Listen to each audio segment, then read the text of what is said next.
next speaker is Leila Saadati. She has studies in journalism and has worked on social vulnerabilities, on drugs, on women, on immigrants, and she currently lives in Norway. She will speak on women and children as new victims of slavery in Iran.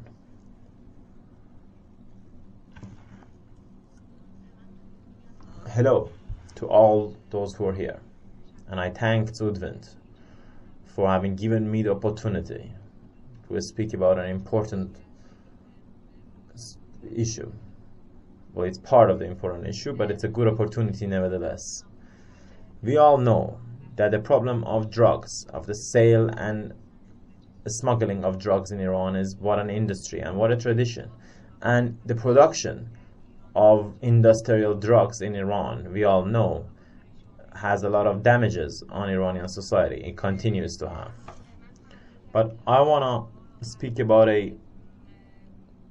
one of these damages that are rather new. One can say it's a new form of prostitution, of a slavery, and of petty sale of drugs.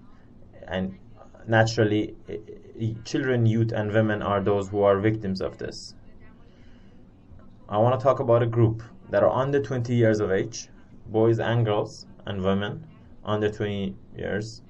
The reason I'm focusing on this group is that the Islamic Republic authorities, they separate drug convicts to under and over 20 years. Those under 20 years old have no way to talk about their situation. I want to continue with telling you two stories. Sharq newspaper in last December, published a shocking report, obviously respecting the red lines in Iran, about a girl called Leila, who was deaf and who couldn't speak. She lived in the south of Tehran. Leila, in a few months, she lost her father and her mother. Her landlord threw her in the street. She had nowhere to live. She lived around Shush. She slept on trees. People wouldn't let her come in. It was finally in the Shush square. Very few men came upon him. She became the prey. They took her to a house near Shush square. This was actually a refuge for drug addicts, for drug smugglers, and for those who used women and girls to, well, they sexually abused them and they used them to sell drugs, or basically sold them to other convicts, to other drug addicts, or to other people. She became addicted to heroin and glass, and she also became pregnant by one of the men. She was lucky.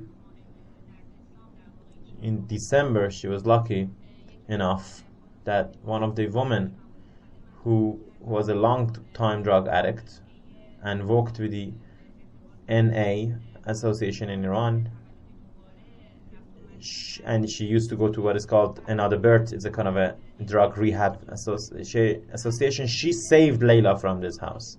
She takes her to a safe woman shelter of the Another Birth movement. But in this refuge, you can only go there if you're over 20 years old.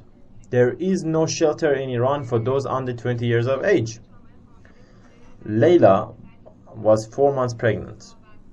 She couldn't really stay in the rehab clinic. Until 3 weeks ago, I was personally following up on Leila's case. I know that she ran away from that house, and she now lives in Farahzad's Valley, which is where many dangerous drug criminals and children of work are there. She is there as well, living with them. There's another shocking report. For 2013, a 10-year-old boy lost his life because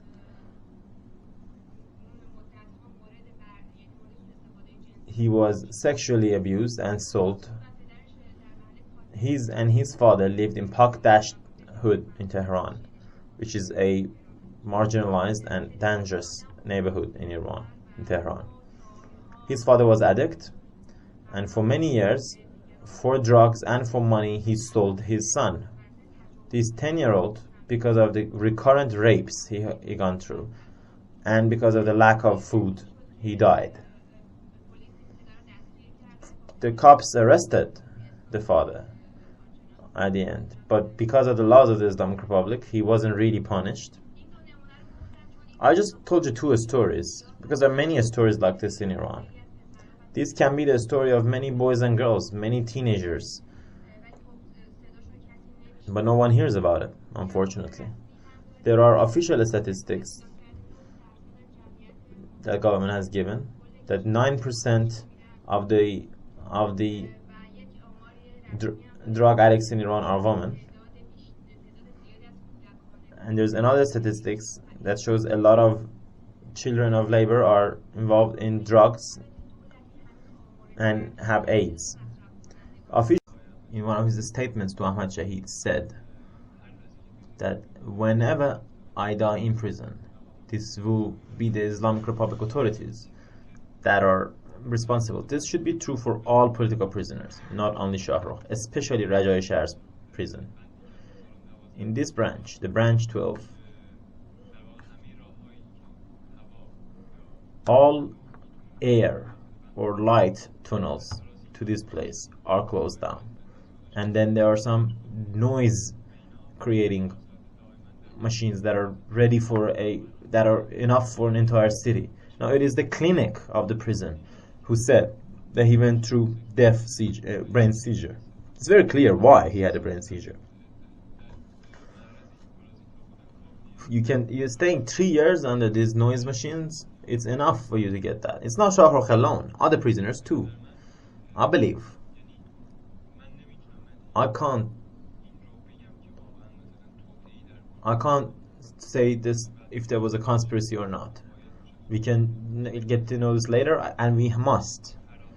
But bigger than this, any prisoner, political prisoner or conscious prisoner, no matter what happens to them, he should be responsible for the Islamic Republic. Why should be he in prison or what? Why was he in prison?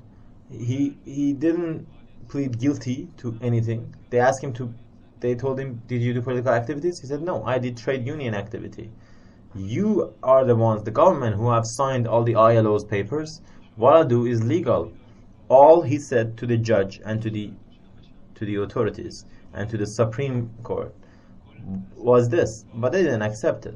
His arrest, his keeping, his detention, all of this was illegal. And he wasn't the type of guy who would sit down in prison and just watch what's going on outside, so that then, what happens so that we can leave. This is not how he looked at the world. He was actively working to put out his demands and that of other prisoners. More than himself, I can say as a value for him, he had only issued one message about his own health condition, and that was in the fall, September 2014. Whenever he had a chance to send a message outside, it was always about others. From his Baha'i friends to the Sunni prisoners, so all sorts of people. Camps, they usually go back to the cycle that leads to their addiction. The first thing that the authorities of the government need to do is to establish a protocol for treatment of under 20 years of old boys and girls. NGOs are ready to work with the government on this. There need to be shelters specific for those under 20 years. After they leave their addiction, they should be supported by the government so that they're not forced to go back to parks and dangerous places. Because there is no plan, there is a mafia for children of labor, for the husbands and fathers who are addicted. they abuse children and they force them into prostitution. Thank you very much for having listened to me.